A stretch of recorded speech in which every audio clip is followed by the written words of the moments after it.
যেদিন আরশের ছায়া ব্যতীত আর কোনো ছায়া থাকবে না, সেদিন আল্লাহ সুবহানাহু ওয়া তাআলা ৭ শ্রেণীর লোককে আরশের ছায়া স্থান দেবেন।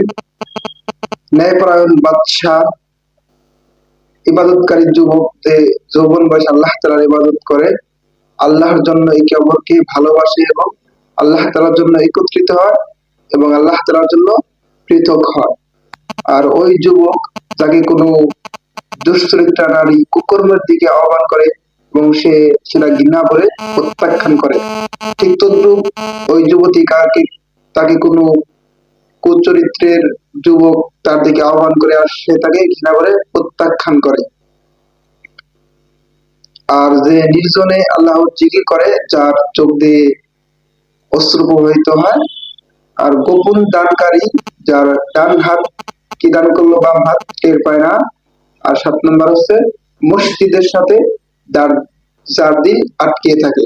আল্লাহ তাআলা আমাদের সবাইকে এই ৭ শ্রেণীর লোকদের মধ্যে অন্তর্ভুক্ত হওয়ার তৌফিক দান করুন। আল্লাহুম্মা আমিন।